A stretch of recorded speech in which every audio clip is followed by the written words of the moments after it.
I am such a bad public speaker. 2019 সালে Elon Musk টুইটারে একটা টুইট করে এই কথাটা বলছে।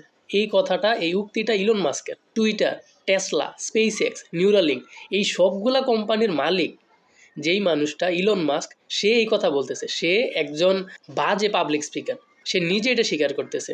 তারপর আপনি দেখেন নাভিডিয়ার যে সিইও, উনি একবার একটা কনফারেন্সের মধ্যে বলতেছে যে উনি একজন ইঞ্জিনিয়ার, উনি স্টেজে উঠে কীভাবে পারফর্ম করতে হয়, কীভাবে পাবলিক স্পিকিং করতে হয়, এই জিনিসটা উনি খুব ভালো পারে না। মার্ক জাকারবার্গ, উনি ওনার 40তম জন্মদিনে থ্রেডের মধ্যে উনি বলে যে ফেসবুক এই কোম্পানিটা শুরু করছে, উনি জানতোই না কিভাবে পাবলিক স্পিকিং করতে হয়, কিভাবে পাবলিক স্পিকাররা কথা বলে, কিভাবে একটা মানুষের সামনে একটা প্রেজেন্টেশন দিতে হয়। এই জিনিসটা বিশ্বের সেরা সেরা মানুষগুলা যারা অনেক বড় বড় কোম্পানির ফাউন্ডার, তারা ওপেনলি স্বীকার করে যে পাবলিক স্পিকিং এই জিনিসটাতে তারা স্ট্রাগল করে, এই জিনিসটা তারা ভয় পায়, কিন্তু তারা কিন্তু এই জিনিসটা অ্যাভয়েড করেন।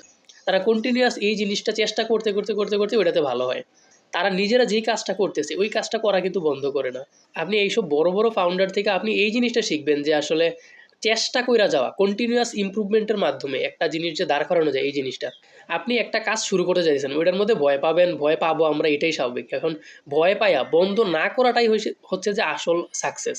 Simon scenic start with why যে বইটা, সাইমন সিনেক এখনও যখন পাবলিক স্পিকিং দিতে যায়, আপনি ওনার প্রথম দিকে পাবলিক স্পিকিং শুরু করার আগে উনি যেই এক্সারসাইজগুলো করে, ওনার মধ্যে যে অ্যাংজাইটি জিনিসটা কাজ করে, উনি এত বছর ধরে পাবলিক স্পিকিং করতেছে, এতগুলা উনি টক দিছে, তারপরে এতগুলো ইন্টারভিউ দিছে।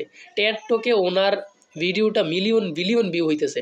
ওনার মতো মানুষও এখনও যখন উনি স্টেজে ওঠে, উনি হচ্ছে পাবলিক স্পিকিং এই জিনিসটাকে ওনার কাছে প্রথমে আনকমফোর্টেবল লাগে, তারপর উনি আবার যখন শুরু করে উনি ওনার নিজের ফ্লোতে চলে আসে।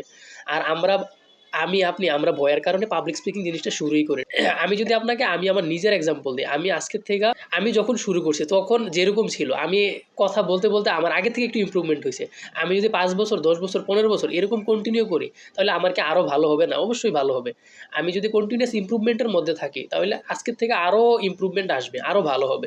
এখন আমরা যদি ভয়ের কারণে মানুষ কি বলবে এই জিনিসটা ভয়ের কারণে যদি আমরা স্টার্টই না করি, তাহলে তো আমরা কখনো সাকসেসফুল হইতেই পারবো না। আমরা ভালো একজন পাবলিক স্পিকার হবো এই জিনিসটা চিন্তাও করতে পারবো না। আমি এখনও যখন কথা বলি আমার 1000টা ভুল হয়, তাও তো আমি বন্ধ করতেছি না। আপনারা যারা লুকলজ্জার ভয়ে পাবলিক স্পিকিং কোনো একটা নতুন স্কিল শেখা শুরু করতেছেন না, তাদের কাছে অনুরোধ থাকবে, পাশে লোকে কত কিছুই বলবে, ওই জিনিসগুলো চিন্তা না করে একটা নতুন একটা স্কিল শেখার জন্য, পাবলিক স্পিকিং এই জিনিসটা নিজের লাইফে প্র্যাকটিস করার জন্য। সুন্দর একটা বাংলাদেশ বিনির্মাণের প্রত্যাশায় সবাই ভালো থাকেন। আসসালামু আলাইকুম।